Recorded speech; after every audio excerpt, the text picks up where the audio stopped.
over to my I'm going to switch over to my laptop in a moment. But welcome everyone. Not got much to say, just so that we don't take too much time. But we have one of our members, Dikko, who's with us. As you know, what the topic is, focusing around nationalism and just some of his views and experiences. So looking forward to hearing from him. And there's going to be time for questions afterwards. Because I'm using my phone, I'm a little bit I'm not as organized as I should be, but once I'm with my laptop, I'll be a little more settled. So anyway, I'm gonna hand over to Dikko now. And yeah, welcome Dikko. Looking forward to hearing from you. You're muted. Oh, brilliant. Hi, everyone. Good evening. I hope you all have had a wonderful day. Thank you so much for actually taking time out of your busy schedules to come and hear me say a few things about where we are. So I'm going to start off by saying this saying I say all the time, which is America is the greatest country on earth. And that's not because I actually truly believe that, but that's because they tell me how great they are every single day. For me, that's what I call true nationalism. And but before I get into too much on that side, let me give you a quick sort of background about who I am and how I sort of came about to this point. I have a very interesting background. My heritage is quite interesting. My father is half Igbo from Abia and half Fulani from Katsina. So I was named after my great-grandfather, or great-granduncle rather, who was the Emir of Katsina, Mohammed Dikko, many moons ago. And my grandmother insisted I bear her father's name. He was an uncle, but more like a father. It's a complex thing, but nonetheless. And my mother is half Yoruba from Ogun State and half Kalabari from River State. So I've grown up with all of these different ethnic backgrounds massively involved in my life. And it's made me the person I am today. So I have a very, very different view from most people about how Nigerian nationalism should work. I believe Nigeria should come first, and then our ethnic or tribal whatever's should come next. But I'm not sure many people share that view. Anyway, let me just tell you a bit more about my background, my life history, how I sort of worked. So I obviously I left here quite young to school in England, and then I went to university in America. I've worked for companies like AIG. I've worked for a women's fashion brand on the marketing side. I've worked in natural gas in the States. I've worked in aviation, which is what I'm known for the most. I spent the last 20 years of my life in aviation. I've run a couple of local airlines you might or might not have heard of. One called Capital Airlines, another one called AfriJet Express. And then I think the one that most of you will know is Aero Contractors. And that was a great time for me. In aviation, I also spent time with the Togolese government to help them build the platform for what is today A-Sky, which is probably the most profitable airline in West Africa and a true powerhouse operating out of Lomé. In 2011, I ran for Senate in Abuja. And you probably ask, why Abuja? The story is quite interesting. In Nigerian parlance, I'm from Abia State, on the state thing called state of origin. But I couldn't run in Abia because of a thing called rotation. So I could not run for governorship in Abia because it wasn't my zone's time. I could not run for the Senate seat, which my father had occupied previously, because it wasn't my zone's time. I couldn't run for the House of Reps because it wasn't my zone's time. So I was zoned out completely in Abia. And I looked and I said, where else can I potentially run, since I have 4 other sort of states that I can claim? And I settled for Abuja because I lived there. I was a resident and had been there for many years. And when I looked at the law creating Abuja in the 70s, it was created to make it a home for everybody. And I thought, wow, with my sort of background, let me give it a shot. So I as a member of the PDP at the time, I ran for that seat, but I was once again zoned out because the PDP, after not ever having a senator for Abuja from Abuja, they thought it was time to have a local Gwari person, and that's how Senator Philip Aduda emerged as a senatorial candidate for PDP in the FCT and won the election. My time in Abia State, I worked in Abia State for the state governor after my failed election bid. And it was harrowing, to say the least. It truly was. And I think that's what truly opened my eyes to the fallacy of what we call a system that we run in Nigeria. Apart from the fact that there were two attempts in my life, one in Laba and another not too far from where I'm from, a place called Ezekwato.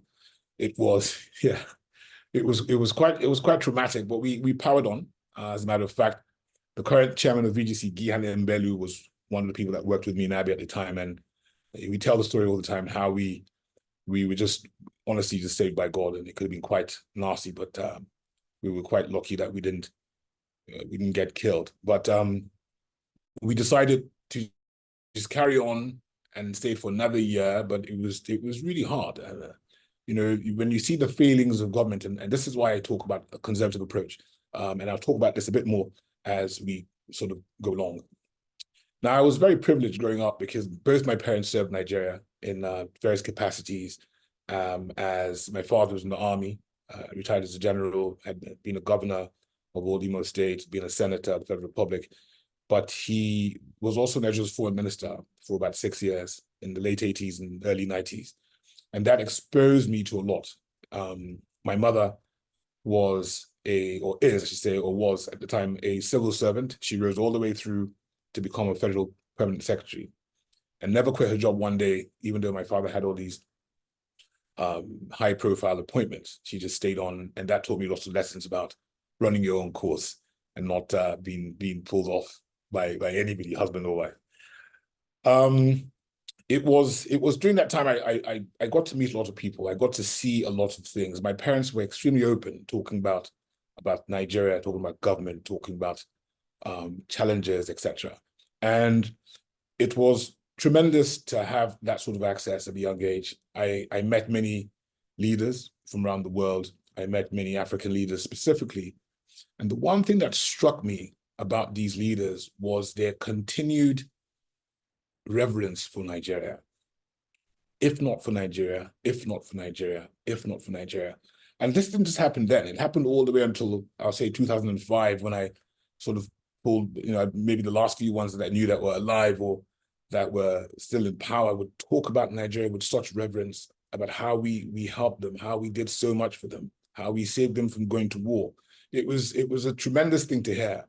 And it got me thinking, how did we fall so far, so fast?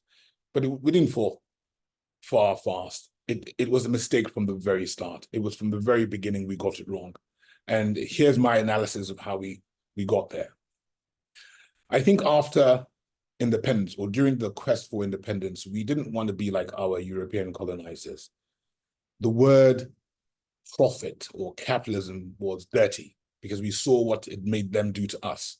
And we wanted to create a space or a country where everything was equal, where everybody had, equal society, and big government was, the big solver of all the problems. But as we've seen, there's nowhere in the world, especially in Africa, where an interventionist state has actually worked. And I think till today in Africa, and even in Nigeria, we still do not understand the power of the entrepreneurs and allowing free enterprise to run our country. Because we do not work in a meritocracy, but rather in a network capable type of environment, it will always be skewed against the people that actually have the talent to make things work. And that will continue to be the bane of our country unless we look at a very different system of making things work. when I talk about nationalism, it's also seen as a dirty word because people think that means you want to be like Adolf Hitler or you want to be like this one or that one. And I say no. I say there's nothing wrong in putting your country's interests first. I say there's nothing wrong with saying we have been blessed by God and we should take full advantage of that. I'm going to use the analogy of sports to try and explain what I'm saying to you. We all know who Usain Bolt is, right? Usain Bolt is the fastest man in the world for many, many years and the current world record holder in 100 meters. Now, Usain Bolt was just born 6'5".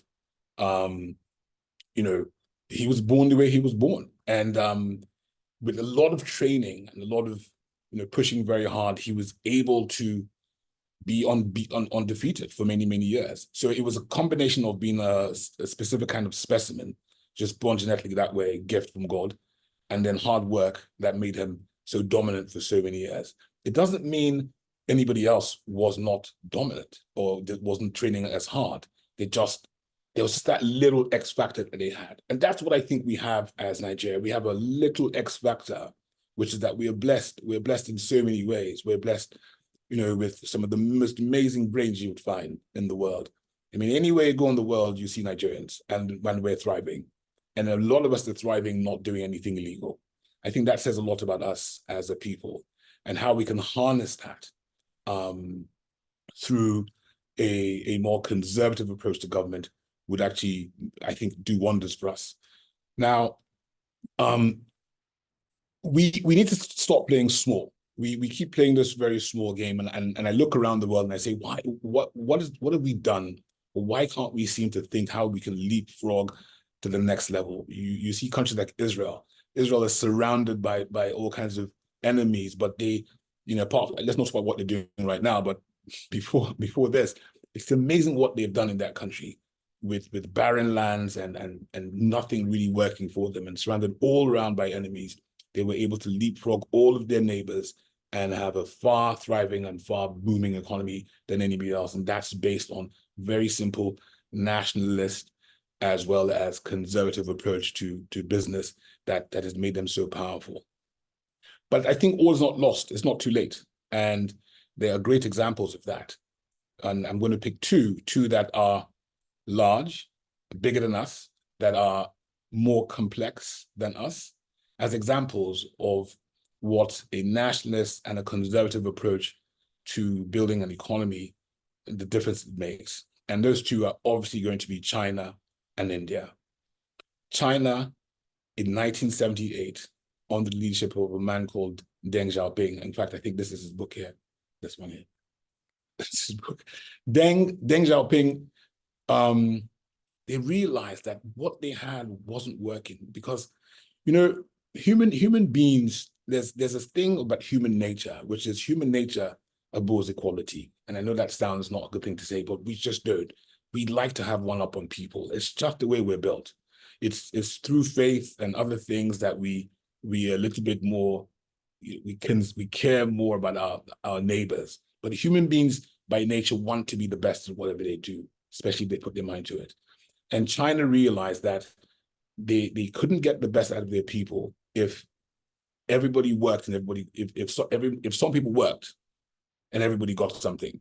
So they started chasing after a more capitalist, a more conservative approach to business. And you saw the results in 20 years after that.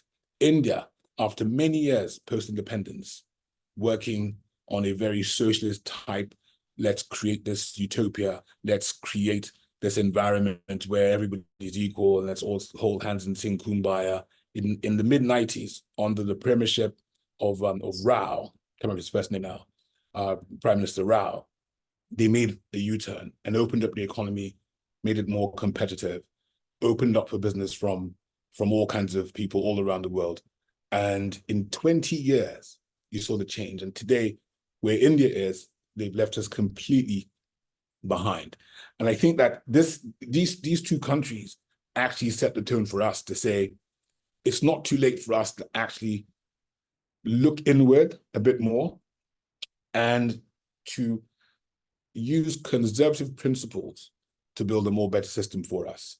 And I think there are three key things that we should look at very carefully to see if we have these things and how they can work for us. The first is political stability. Do we have that? I think we do, to an extent. The second is industrial peace. Do we have that? Not completely, but because we're prone to having strikes or warning strikes from labor here and there all the time disrupting the economy. So we're not doing very well in that. But the last condition is, do we speak an international language that is a global language? And we do that, and that's English. So I think those three conditions have been met or could be met better by us here in Nigeria. And I think if we do that, then we start to place ourselves in the right thing.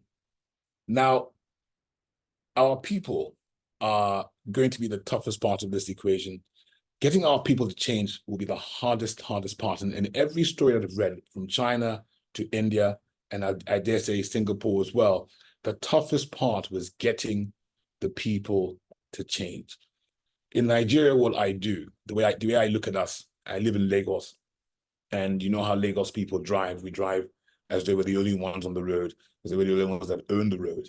And I keep saying that until I see improvements, until people start to learn how to yield to other people when they come to a junction or there's a traffic jam, then I believe we are starting to understand that we are indeed our brothers and our sisters keepers. But you're seeing that happen now more and more in traffic. We have systems where when there's a traffic jam, cars are letting one go line after line after line. And these are small changes I'm seeing that I think they're small, but I take everything I can get in terms of making it, making assumptions that we could be on the right path if we harness a few more things going forward. A strong military is very, very important in order for us to have a very strong nationalistic and strong conservative agenda. Why is this important? It's not about terrorizing our people, but actually to protect our borders.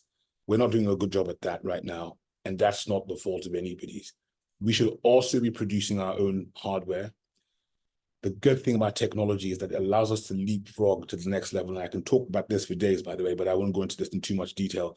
But there are ways that we can strengthen our military to give us a lot more protection and to also make sure that nothing illegal happens on the ground here. We've seen all kinds of disasters happening around the country. Of course, places like Plateau State, where we all know that this is down to mining rights and people trying to pursue people out of places so they can have access to mines.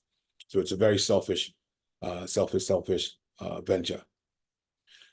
The other thing that I think we need to have, and I talk about this all the time, and we all talk about this in the banter room, is we need to have a clean government and a very effective and efficient civil service. Now, the current government has a chance to sort of throw the gauntlet down and say, we are not business as usual. You have potentially two ministers who have broken the law, or who maybe they haven't, maybe I shouldn't say they've broken the law, who look like they've broken the law. Now, in a system where we're trying to prove to ourselves and to the rest of the world that we are open for business, those two people should step down with immediate effect, because it's not about them personally, but about the country. And this is why, again, I talk about the fact that a nationalistic approach is not currently prevailing in the country. We're more focused on what we can get for ourselves. I think policies need to be more pragmatic and less dogmatic. I think that democracy, as we are currently practicing it, might not be the right tool for us. And I know that that might be slightly controversial, but I say, let's ask the question. There are other countries in the world that have developed rather rapidly, and they haven't had a purely democratic system. I'm not going to call Saudi Arabia or UAE because they have a monarchy, but you've seen this happen in China. You've seen it happen in Taiwan. You've seen it happen even in Singapore. Yes, they had elections, but they had very strong laws, and as long as you were doing things right, you had nothing to worry about. I think we need to look at a system that allows us to have, or the system right now needs to produce for us very strong leadership. Strong leadership doesn't mean oppressing the people, but it means taking very tough decisions that allows us to move forward, because here's the thing, we need to stop thinking in 1, 2, 3, 4-year election cycle terms. we need to start thinking in 20, 40, 100-year terms. We've all seen the report that says by 2075, Nigeria will be the fourth largest economy in the world, blah, blah, blah, blah, blah. But how do we get there? Because I can tell you for free that if we keep going the way we're currently going, we're not getting there. That's just a pie in the sky dream. But those numbers are very, very encouraging, and we need to figure out how we can make sure we can get there. Now, I'm going to tell you when I talk about conservative government or conservative approach to government, this is what I mean. I believe that government needs to be a lot smaller. It needs to be a lot smaller, because once it's a lot smaller, then the pressure on what we need government to do for us becomes less. The president has cut a lot of expense, but I say he hasn't gone far enough. I think he can do a lot more. The office of the First Lady and Vice President's wife do not exist constitutionally, and probably should be removed from any expenses that are being borne by the state. I think we have an bloated government in terms of ministries. I think we can do it about 12 to 15 ministries as opposed to the 24 we currently have. And I think that will more than adequately meet the needs of the people. I don't believe that politicians or civil servants can run any kind of business and should be left simply to creating laws, creating an enabling environment, and policing the laws that are created by that. I think that a free enterprise pursuit must be chased with everything in our body. That has to be the priority. It is men and women like the members on this group that will create the opportunity for the future. I think every incentive should be given to businesses to make sure that you are the ones leading, or that we are the ones, because I'm still a businessman, we are the ones leading growth in the country, and not government. Because there's nowhere in the world that you find government actually leading growth. It just hasn't happened anywhere. They don't have the skill, they don't have the drive, the passion, the grit, all the things it takes to drive a business. Unfortunately, government doesn't have a lot of those things. I've talked about a strong military. I think that's a very key component to having a conservative and a very strong nationalist sort of approach to governance. Strong values. There has to be, there's an old Italian saying that says, a fish stinks from the head down. This is what's happening here. If our leadership cannot show the rest of us that they mean business,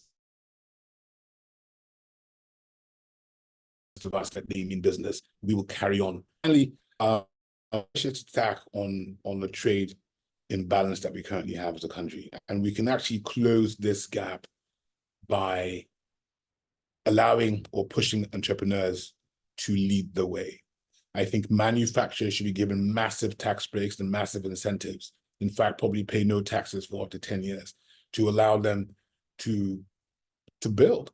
The more you build, the more you're rewarded by government by not taxing. And if we have a much smaller government, then we don't need as much money to pursue government's agenda. I think it's sad that we borrow so much money to keep paying the same bills time and time again. It's almost like a person who is broke but continues to buy expensive things, expensive toys, saying, well, that's just the way I'm used to living. I think that's mad. I think we need to figure out ways to cut government, and we've got to do this fast because we're currently not sitting in a great place, and we've just got to make some changes. Now, I'm not going to go into too much detail about, or I didn't want to go into too much detail about this and that. I'd love to sort of get your feedback and questions, because I think that's the best way for us to interact, and I can maybe give a bit more sort of policy direction once questions are asked. So, Ramide, or the host, over to you. Or thank you so much. Let me see. Oh, maybe I think I'm running the meeting completely, actually. So, does anybody have any questions that you'd like me to sort of answer based on the things I've talked about so far? Sorry, I heard my name. No, I was just sort of round it up and said we can ask questions and maybe we can sort of interact a bit more rather than just me yapping away and talking the whole time. Yeah, I think a few people will have questions. Any questions, anyone? Because you may want to ask questions and then carry on. I don't know. Tayo, Bubemi, questions.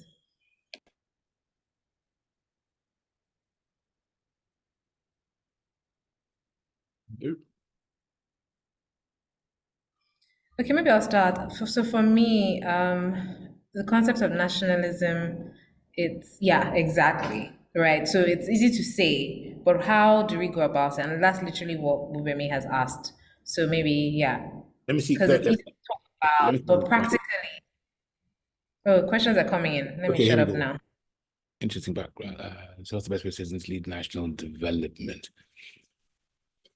Okay, so the first question is, what's the best way for citizens to lead national development? Well, here's the thing. I think there has to be a willingness to throw up the kind of leadership that we need to actually lead national development. I don't think there's a thing called the Pareto principle. Okay, the Pareto principle is the principle of 80-20. I think that, well, it says that 20% of the people do the work that carry the other 80%. And I think that we need to start to adopt that principle a lot more and throw up leaders that can make tough decisions, that have grit, that have gumption, that have what it takes, integrity to move the country forward. And this will take time. This is not going to happen overnight. It's going to take a lot of organization from many people. The current system that we have is not working for us. And I think if a party or if a group of people who are organized throwing up better solutions, they have to look at it a little bit closer. It's not going to be won any other way except from the ballot box. So there has to be movements created. There has to be proper organization done from the grassroots. And the grassroots, I don't mean down all the way down to the grassroots, but using the Pareto principle. So business people, for example, want to have a regime or an administration that actually favors them, that actually favors them keeping more money in their pockets, right? If you're lucky enough to be able to build a business and make it run really well, then you should be lucky enough to keep more of that money in your pocket and not be harassed by all kinds of agencies and government agencies asking you to give you as much of, give you, I don't know what the rates are now, about 30% if you're really paying your taxes to our people. So business people have every incentive to say, how do we make this work for us? Because it actually favors us. If we could make it work for us, then we can be the engine that pulls the rest of our people forward. That's how I see it sort of playing out. I hope I've answered your question, Bubebi. Tayo says, can we really adopt the Chinese integrated model now? Absolutely, I think we can, 100%. Again, it comes back down to commitment, right? The ship hasn't sailed so far down the river that we can't turn it around, right? China is far more complex than we are. Yes, they have a centralized government, and they did at the time. India is far more complex than we are. But they understood that the nirvana or the utopia of growing an India where everybody is milk and honey was not possible. And so they started to favor business. They started to favor enterprise and made that the priority, because those are the people that can truly create jobs, right? And when you talk about Singapore, I think one of the biggest mistakes we make about Singapore is that they had an extremely strong and powerful leadership. Lee Kuan Yew was no slouch. Lee Kuan Yew would famously say that good government must not be shackled by any theory. So whether we say it's this one or that one, you have to look at where you are and what works for you. But again, we are from a country that is blessed with entrepreneurial spirit. So that's our strength. So why don't we encourage that? Why don't we push that to the fore as the driver of the economy? We just make the playing field as fair as we possibly can. We must make the rules stand as strong as we possibly can, with a strong judiciary, with a strong, which also makes people feel that I can go to court, and because my case is strong, because the contract is strong, I will win or I will lose, not because I know the judge or because I have more money that I can give a judge or I can give somebody to destroy my case file. These are the things that will help us start to see ourselves as a more prosperous nation. I tell you this, government can never make us prosperous. It will never happen in a million years. If we do not allow the entrepreneurs like you wonderful men and women on out here with us this evening, we're wasting our time. We will continue to spin our wheels and things will not change. So I hope that sorry, I should wear my glasses. Dile, I hope that's fine, or do you to sort of, oh, so that was Tyler. I hope that was fine. And if you want me to expand some more, please let me know. I'll explain that. So Dile Akintola says, what are the sacrifices you had to make? Family, conversation, flexibility. Oh Lord, when I went to Abia, or just in general? When I went to Abia, it was tough. I was getting paid, I think, about 120,000 naira a month. That was my salary at the time. Because I was also a special advisor to the governor, and so they used that as my salary base. We did engage DFI, so we were able to bring in a few experts who were getting paid probably 100 times more than I was getting paid. But it was about service. It was about how do we make this work. It was frustrating because, and I'll give you some reasons why it was so frustrating. Abia as a state back then, we used to receive about 2 billion naira in monthly allocations from the federal government. Our expenses at the end of that month was about 1.9 billion. So at the end of every month, by the time we pay salaries and capital costs, or recurrence costs, sorry, we had less than 100 million naira to spend. What do you spend it on? That was the problem that we faced. We had the opportunity to generate a lot of revenue from the markets, from truckers, et cetera. But unfortunately, that whole system was completely compromised. And I'm not going to go into any details on how it was compromised, but it was compromised. And we didn't have access to that funding. There were about 3 or 4 agencies, all reportedly collecting money on behalf of the state government, but we didn't see that in our coffers at all. So we tried to strengthen the laws in Abia to make it attractive for people to come forth, but we met resistance from the governor and from people who were benefiting from the state.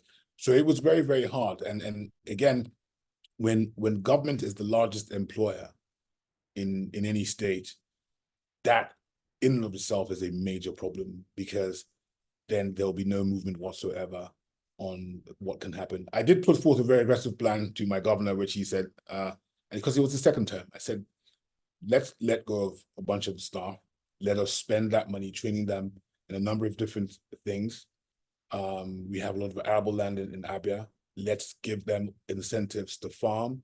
Let's give them incentives to build value-added things to the farms we were going to build in Abia State. But it was something that would have taken time, I think, to sort of pan out. But the courage to take that step wasn't there. Had I been the governor, I'd have taken that step 100%, because I could see that you have a people who are truly entrepreneurial, people who are very hardworking, but will be lazy when they believe that it's their right to get something from the state every single month. And that's where we find ourselves as a country. So I hope, Dilly, that was answers your questions, and let me know.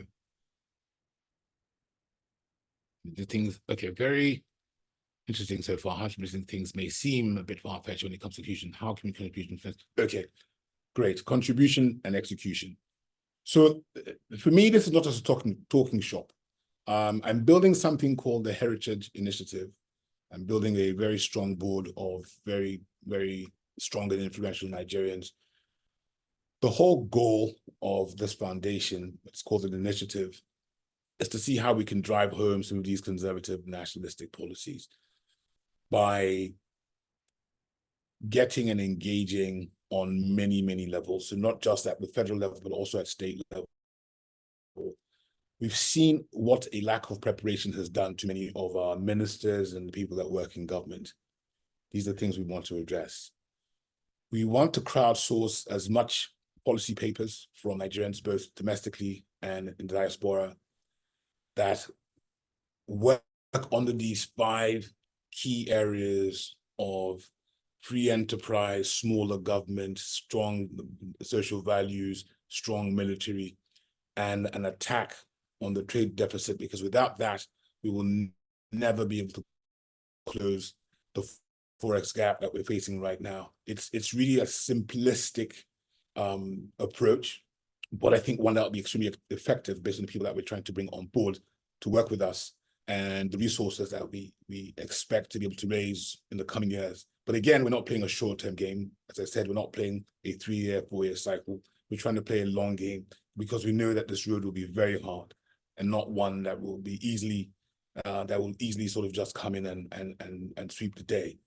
But we've seen some hope based on last elections. I think that we might be able to offer any particular party that's interested in finding ways to actually truly move this economy forward, a plethora of ready people, not just ready people, as well as ready, properly thought out plans. I know we have plans already, but really properly thought out plans that drive on these very, very hard nationalistic, conservative sort of approach. I'm happy to talk more about that offline with anyone who wants to find out more about what we're doing with the Heritage Initiative. Okay. There we go. Gloria, great question. How can young politicians thrive and make an impact without being involved in corruption scandals? It's a great question, but one that we have to look at and ask the question. What are we seeing? What are the examples that we see? As I said earlier, a fish stinks from the head down. So what are the examples that we're seeing from predecessors? Integrity is not a word that we use freely anymore in Nigeria. You know, everybody does what they like because they believe that there is no, and I think this is the word we use a lot in the banter room, there is no recourse. You can do what you like and your people will shout, is she the first? Is he the first? It's our turn. I always say that the reason I believe corruption thrives in Nigeria and will keep thriving is because everybody believes that one day them or somebody they know will be in a position of power. And at that point in time, they'll have a chance to have their share of national cake. Again, because there is no true Nigerian identity that we all identify with, except for when we have a football match, people will keep thinking it's their right and their turn to steal or to keep the country not moving forward. We must challenge these things. Young politicians have to play the long game. People who are there today will not be there forever. They have to play the long game, and I think that's the only way you thrive. It's hard because we live in a world where things happen fast, microwave, cell phones, Instagram, we want it all now. But we have to play the long game. That's the only way that we actually win this battle, is if we play the long game, because we cannot beat them at their own game currently right now. We have to come up with better ways to actually turn the apple cart on its head. And we saw that. I got a great glimpse of the possibilities that could happen in the last election. And I think in the next election, one after that, possibly even more than one after that, I think there'll be a great chance for shifting. I know that's 7 years away, but whatever movement is being started now has a lot of work to do on the ground to build capacity to be able to battle at the polls and to win. But there are strategies, and that's what the Heritage Initiative is actually all about. And as I said, I'm happy to talk offline about that with anyone that wants to know more about what we're doing there. So, was life like post-common service? So, Dele, I was only actually in government for about 2 years, 18 months. I'd come from the private sector, and I went back to the private sector. Actually, I got recruited by aero contractors when I was in Abia, and I thought, you know what, I'm not doing much here anymore anyway, to join aero. It wasn't hard. In fact, it was bliss, because I'd come from earning peanuts back to earning what I should be earning. And so for me, it was great. I was happy to be back.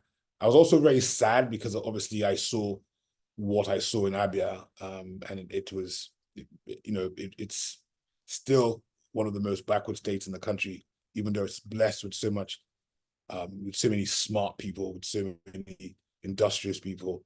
But for some changes, we can't seem to get it right in Abia State. And I think that's the story for most of Nigeria as a whole.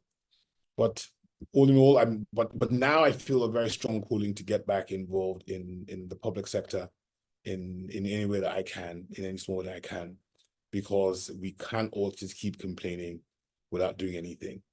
So that's my answer. Thank you for all the questions.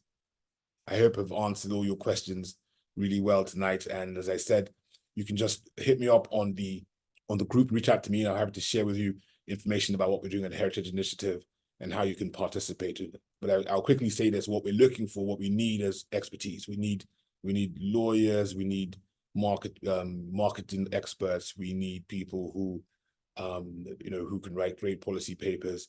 All of this stuff, I think, we need that more than money. Raising money will not be an issue. There are people that we're speaking to in terms of raising capital, but the expertise to allow us to really create a very strong messaging. Messaging for us is very important. How we can message in as many as 50 languages here, so that it gets down to the people, so they can start to understand that there's another way, there's a different way of making things work here. And I think it's important to say this: we're not combative. We're not here to point the finger at anybody. Because I tell you this, it's only when you get into power that you realize that it is not as easy as it seems from the outside. I've witnessed it up close with my parents. I've witnessed it up close working for governments. It's very demanding. The temptations are very strong. But the current system that we run, which is a interventionist state, actually has the biggest and widest room for corruption, and that's why we're stuck where we are today.